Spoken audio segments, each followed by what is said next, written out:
लतिका की आंखें हैरत से खुली रह गईं। तो ये बात थी, जीवन को लतिका ने इस नज़रिए से कभी देखा ही नहीं था। साधारण रूप वाले अजीत का इतना खूबसूरत पहलू देख वह भावुक हो उठी। फटाफट उसने मेल का जवाब टाइप करना शुरू किया। लतिका को पार्क में इंतज़ार करते पौना घंटा हो गया। अब वो सोचने लगी कि वो नहीं आएगा और इंतज़ार बेमानी है। अब घर वापस चलना चाहिए, ये सोचकर उसने माँ को देखा और वापस घर को चल दी। अजीत ने ऐसा क्यों किया, ये सोचकर वो बेहद परेशान थी। पिछले कुछ महीनों की जान पहचान के बाद अब उसे अजीत पर असीम विश्वास हो चला था। जान पहचान, लतिका हंस पड़ी। अगर कोई उससे पूछे तो क्या जवाब होगा उसके पास? बस है तो असीम विश्वास, और वो भी ऐसा जैसे बरसों से एक दूसरे को जानते हो, एक दूसरे की पल पल खबर रखते हो। आपको भी ये जानकर हैरानी होगी कि लतिका अजीत से कभी नहीं मिली। मिलती भी कैसे? लतिका कहीं बाहर आती जाती भी तो नहीं थी।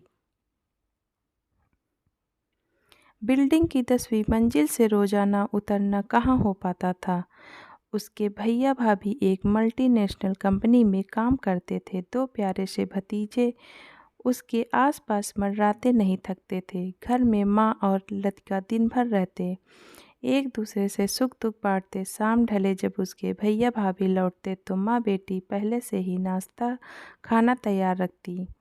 किट्टू व चंकी भी खा पीकर होमवर्क कर रहे होते। भाभी भी बहुत स्नेही थी। थकी हारी होने के बावजूद सीधे माँ के कमरे में जाती, तबीयत व हालचाल पूछती, उसके बाद ही कोई काम करती। यूं ही हंसी खुशी से दिन गुजर रहे थे। लतिका शुरू से ही पढ़ाई में औसत दर्ज की रही, इसलिए नौकरी के लिए कोई खास मशक्क़त नहीं की। घर गृहस्थी के काम उसे ज़्यादा भाते थे। स्वेच्छा से उसने भैया की गृहस्थी की जिम्मेदारी अपने ऊपर ले ली। भाभी बहुत सुलझी व समझदार थी। उसके किसी काम में न तो वो दखलंदाजी करती थी और न ही लतिका। कुल मिलाकर सब ठीक चल रहा था। लतिका भैया के साथ कभी कभी स्टडी में बैठती। कंप्यूटर पर काम करने में उसकी रुचि थी। दोपहर के खाली समय में उसे नींद नहीं आती थी। इस वक्त वो भैया से सीखे कंप्यूटर प्रोग्राम पर काम करती। इंटरनेट पर तो घंटों बीत जाते। घर बैठे दुनिया से रूबरू होना उसका मुख्य शौक हो गया। इसी बीच उसकी दोस्ती अजीत से हो गई। लतिका की उम्र 33 पार कर रही थी।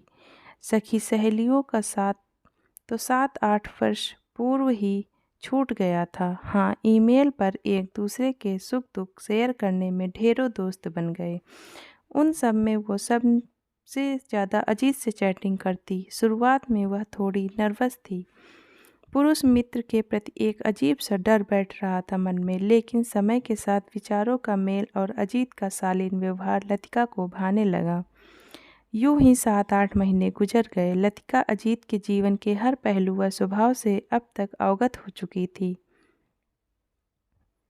किसी दिन उसका ईमेल न मिले तो खाली खाली लगता। माँ को विश्वास में लेकर उन्हें सब कुछ बता चुकी थी, पर भैया भाभी को बताने की हिम्मत नहीं जुटा पाई। न जाने दोनों क्या सोचे।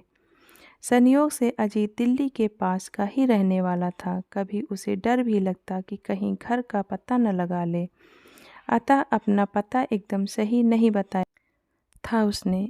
एक दिन वही बात हुई जिसका डर था। अजीत ने मिलने की मंशा जाहिर कर दी। लतिका ने मारे डर के 4-5 दिन तो मेल बॉक्स खोला ही नहीं।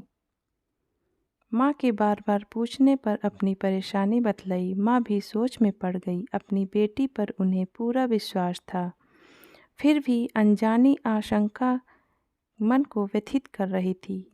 अजीत भी तो अभी तक पराया ही था, उसे देखा तक नहीं था। कैसे विश्वास करे, क्या किया जाए?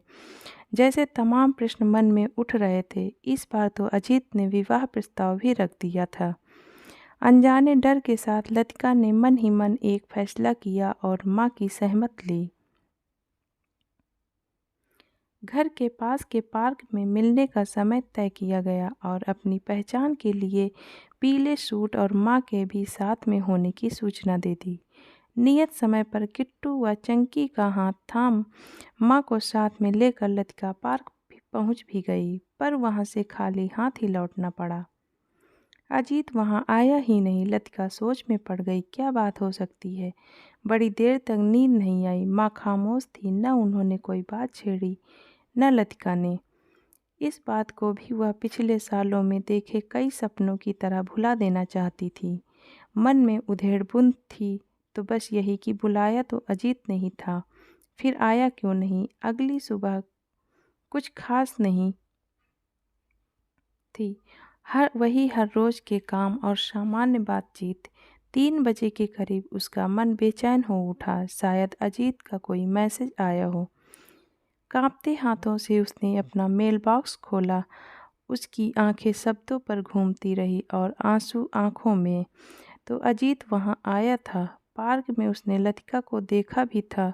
काफ़ी देर रुकने के बाद बिना मिले चला गया। लतिका ने दोनों हाथों से अपना मुंह ढक लिया। आंसुओं से सराबोर आंखों में धुंधलका उतर आया। आगे बढ़ने की हिम्मत न हुई। माँ कब पीछे आकर खड़ी हो गई पता ही नहीं चला। एहसास तब हुआ जब उनका कोमल स्पर्श कंधे पर महसूस हुआ। माँ के पूछने पर लतिका ने वाकया कह सुनाया। माँ की सांत्वना पर आगे बढ़ने की हिम्मत जुटाई। मैं आया था लतिका, लेकिन पार्क में पीले सूट में तुम्हें देखकर मैं चौंक गया। तुम्हारा पीले गुलाब समान खिला रूप, कमर तक लहराते बाल, तुम्हारे श्रद्धोशालीन व्यक्तित्व के आगे मैं हीनता बोध से दब गया।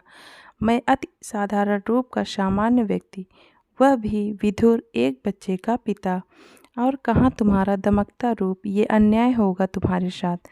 मेरा तुम्हारे साथ किसी तरह का मेल नहीं। आशा है तुम मुझे माफ़ कर सकोगी। लतिका की आंखें हैरत से खुली रह गई। तो ये बात थी। जीवन को लतिका ने इस नज़रिए से कभी देखा ही नहीं था। साधारण रूप वाले अजीत का इतना खूबसूरत पहलू देख वह भावुक हो उठी। फटाफट उसने मेल का जवाब टाइप करना शुरू किया। अजीत, अपने साधारण से रूप के पीछे छुपी सुंदरता का एहसास तो तुमने बखूबी दिला दिया। अब मेरी सुंदरता के पीछे छुपे कड़वे सच को भी जान लो। एक दुर्घटना में मैं अपना बायां पैर घुटने तक गंवा चुकी हूँ। नकली पैर के सहारे मैं अपने सभी काम काज कर लेती हूँ। किसी को पता भी न चले अगर मैं न बताऊँ। यह बात मैंने इसलिए छुपाई क्योंकि मैं स्वयं तुमसे मिलकर यह बताना चाह रही थी। अब बताओ, तुम्हारी नज़र में खूबसूरती की क्या परिभाषा है। यदि अब भी मैं तुम्हें अच्छी लगती हूँ तो मेरा पता मैं लिख रही हूँ। तुम्हारा कल सुबह इंतज़ार करूँगी। फिर तुम्हारा जो भी फैसला हो मुझे मंजूर है। और हाँ, भावनाओं में बहकर कोई फैसला न करना। खूब सोच समझ कर निर्णय लेना। अगले दिन सुबह एक अजनबी और 8-9 वर्ष के एक बच्चे को बड़े से गुलदस्ते के साथ अपने फ्लैट पर देखकर लतिका के भैया भाभी बड़े हैरान थे, पर माँ थी कि मुस्कुराए जा रही थी। धन्यवाद।